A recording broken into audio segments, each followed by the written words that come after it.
Baik, saya ingin ke Bang Johnson di sini. Bang Johnson, kalau Anda melihat di sini apakah ada ketidaksesuaian prosedur hukum yang berlangsung pada saat penulisan BAP di sana atau bagaimana? Apakah ini kan baru muncul disampaikan pada persidangan, tapi kemudian baru muncul sekarang lagi. Apakah ini akan mengubah jalannya kasus atau seperti apa menurut Anda? Yang pertama kan kasus ini sebenarnya sudah diputus dan sudah dieksekusi. Betul. Sudah inkrah. Ya, tapi kalau persoalannya seperti ini menurut saya sejak awal sudah parah ini karena identifikasi pelaku itu loh. Error in persona berarti? Oke. Ya bisa, Prosedurnya, Pak? prosedurnya. Oke. Itu kan ada sidik jari, ada foto dan lain sebagainya kan. Nah, itu yang menurut saya jadi sangat mendasar, bukan hanya olah TKP. Jadi sebelumnya itu dan itu menjadi masalah sekarang ini, ya kan?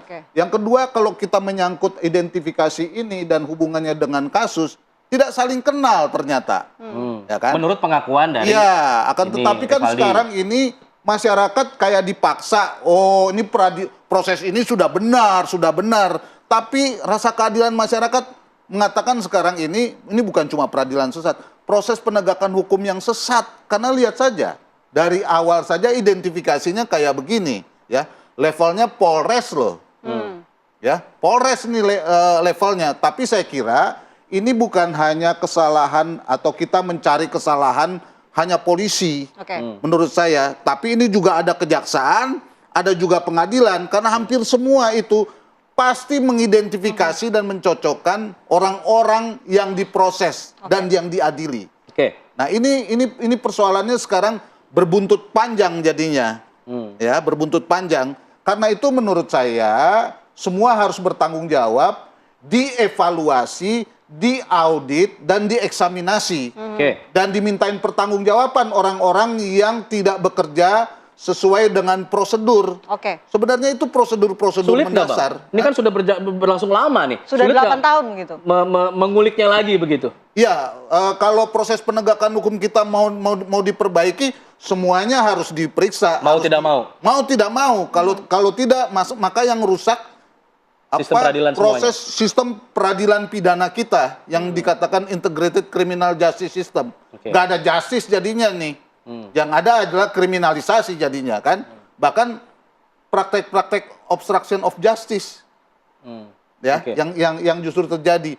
Nah, ini yang tidak boleh. Jadi sini sekali lagi ini bukan mau mencari kesalahan atau menuduh. Ini dalam rangka perbaikan dan saya kira saya nggak mau pakai istilah belajar, karena kalau pakai belajar, rakyat yang jadi korban. Jadi prinsipnya begini, lebih baik kita membebaskan 1000 orang yang salah daripada menghukum 1 orang yang tidak salah. Itu penting menurut saya ya. Walaupun justice delay, justice denied, ya keadilan yang terlambat adalah ketidakadilan. Tapi yang jauh lebih buruk adalah kita mencegah jangan sampai ini peradilan sesat atau proses penegakan hukum yang sesat. Itu poin yang paling penting menurut saya. Itu poin yang paling penting. Kalau gitu saya mau langsung ke Pak Beni dari Kompolnas. Pak Beni, ini melihat ada pernyataan baru yang keluar dari salah satu terpidana, begitupun juga dengan respon dari IPW, Bang Johnson. Ini mengatakan harus ada evaluasi dan juga audit yang dilakukan. Kompolnas melihatnya seperti apa, Pak Beni?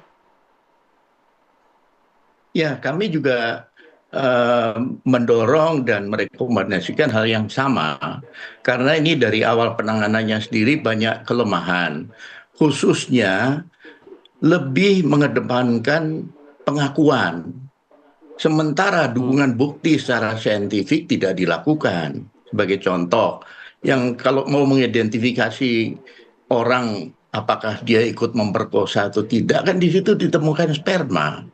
DNA dites, nanti dicocokkan, sudah ketemu satu. Yang kedua, CCTV tidak diproses. Sepanjang jalan rute orang-orang itu lewat kan bisa mengidentifikasi motor, plat nomor. Baru nanti punyanya siapa.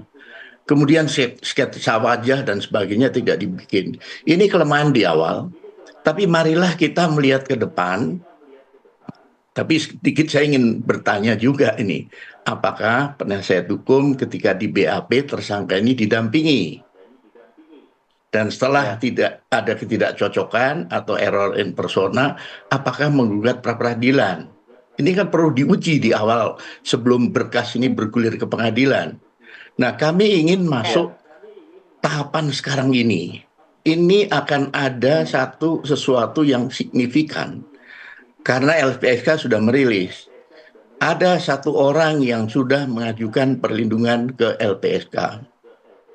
Biasanya yang mengajukan perlindungan ini akan memberikan satu kesaksian yang signifikan dan dirinya takut kalau nanti dapat ancaman, maka minta perlindungan.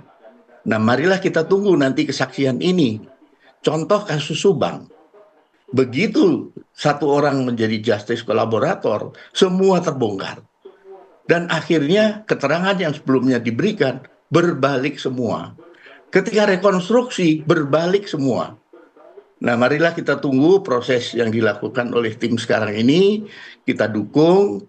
Kalau nanti ternyata dari pembuktian ini ada hal-hal yang bisa menjadi novum untuk pihak penasihat hukum mengajukan PK, nah ini keadilan tentunya akan terwujud, begitu. Oke, Pak Beni, tadi Anda katakan ada satu orang terpidana yang mengajukan perlindungan ke LPSK karena ada ancaman. Nah, apakah kemudian polisi juga perlu untuk mengusut ancamannya dari siapa? Ancamannya seperti apa? Karena ini kan untuk mengusut tuntas kasus ini juga harus, yang seperti juga harus diselidiki, Pak. Ya, tentunya satu, polisi sendiri sudah memberikan perlindungan. Tetapi mekanisme yang harus ditempuh karena ini perjalanannya panjang nanti sampai dengan persidangan, sampai dengan vonis, maka yang bersangkutan sedang diproses permohonannya di LPSK. Nah, kalau sampai mengajukan, tentunya yang bersangkutan sudah mengkalkulasi.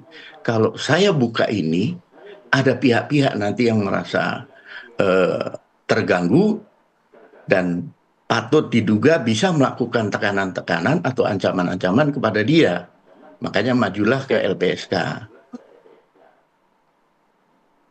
Oke, saya ingin ke Mbak Cindy. Mbak Cindy, menjawab pertanyaan yang diajukan oleh Pak Beni tadi, apakah pada saat proses BAP didampingi oleh kuasa hukum? Kalau memang ada error in persona, kenapa tidak mengajukan pra peradilan? Karena kan satu prosedur yang dimungkinkan oleh prosedur hukum kita. Baik, terima kasih. Pada saat BAP itu kami tidak bisa mendampingi klien, ya. Jadi nih, alasannya ya, apa? Mas, pada saat kita ini lagi ya, pada saat tanggal 31 dia dipindahkan ke Polres Kota, ya, dari Polsek ke Polres, itu kami putus hubungan, kami tidak tahu posisi Rivaldi itu di mana. Gitu. Jadi tanggal 30 kami dapat kabar dia surat penangkapan untuk kasus yang penganiayaan, ya, tanggal 30 ini yang di Polsek. Kami datang ke Polsek. Pada saat itu Polsek sudah bilang bahwa si Rivaldi ini sudah dipindahkan ke Polres Kota jam 11 malam. Pada saat itu kami langsung datangin ke Polres Kota, kami minta pengen bertemu dengan nama Rivaldi, tidak diperbolehkan oleh Polres. Katanya belum bisa ketemu. Terus kami hubungi, ketahuinya besok sebelum dia dipindahkan ke Polda, kami mendapatkan kabar dari Polsek sama dari media gitu ya, ada gambar ini. Ya. Pada saat gambar ini beredar, kami tahu yang kedua ini ada Rivaldi. Akhirnya kami mencoba lagi menghubungi Polres, ternyata kata Polres sudah dipindahkan ke Polda. Jadi pada saat BAP sama sekali pihak kami ini, pengacara ini tidak sama sekali mendampingi Rivaldi. Setelah itu kami langsung datang di Polda. Di sana, Rivaldi menandatangani BAP ya? Tidak? Tidak sama sekali.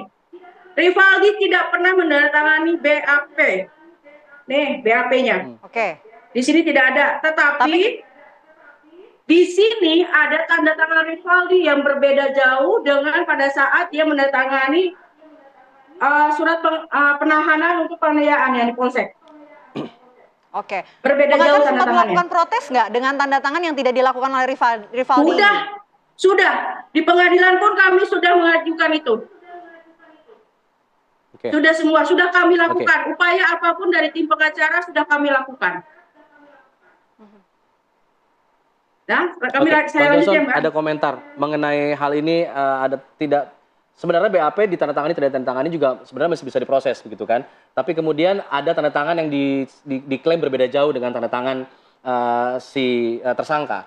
Nah ini apa yang bisa dilihat dari hal ini? Apakah ada pemalsuan atau bagaimana? Seperti apa, Bang? Gini loh, situasinya sudah memburuk kayak begini.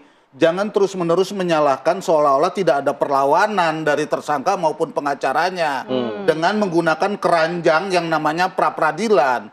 Kita tahu kan dari awal ini udah nggak benar ya, penangkapannya, suratnya apa segala macam udah nggak benar. Padahal kalau mau pra-peradilan kan itu.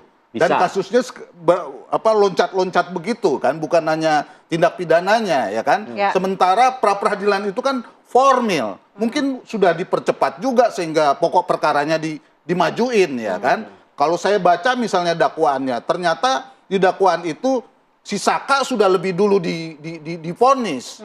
Nah itu kan berarti kan dipercepat semuanya ya kan. Nah ini pertanyaannya ada apa? Sementara kalau dilihat dari percepatan ini, identifikasi mengenai pelaku-pelakunya saja banyak bolong-bolong, ya kan? Nah, kalau soal pokok perkara, misalnya saya tanya misalnya ke Cindy, apakah misalnya si Rivaldi ini kan didakwa tadi mengenai soal kekerasan dan sajam. Betul. Apakah sajamnya juga diajukan sebagai barang bukti? Nah, barang bukti itu di kasusnya Rivaldi Atau atau di kasusnya disatukan Vina. dengan ini, padahal waktu disatukan itu nggak ada bukti mengenai senjata samurai yang pendek maupun yang panjang. Oke. Karena kan di dakwaannya dibilang kan atau dituntutannya ada luka, Ya, iya ada padahal luka tidak dan ada. lain sebagainya. Nah ini kan makin kacau menurut saya. Jadi ini kita penting sekarang ini melindungi semua orang untuk membuat keberanian, akan tetapi jangan sampai spekulasi, karena ini kan 3 dunia sudah berkembang, bahkan 4 dunia karena politik juga sudah berkembang. Oke. Ini yang harus menurut saya harus agak hati-hati supaya prosedurnya juga ditempuh dan kita harus mensupport semua petugas terutama kepolisian yang sekarang ini sedang menjalankan tugas dan melakukan eksaminasi dan memintakan pertanggungjawaban seluruh pejabat yang Baik, terlibat sepakat. pada waktu itu. Baik. Itu penting menurut saya. Baik, simpan dulu Bang semangatnya, nanti Kita di segmen dulu. selanjutnya kita akan bahas lagi. Kita minta nanti jawaban dari Mbak Cindy juga terkait pertanyaan dari Bang Johnson tadi. Usah jeda, tetap di sini. Di Apa Kabar Indonesia Pagi. Kami kembali saat lagi.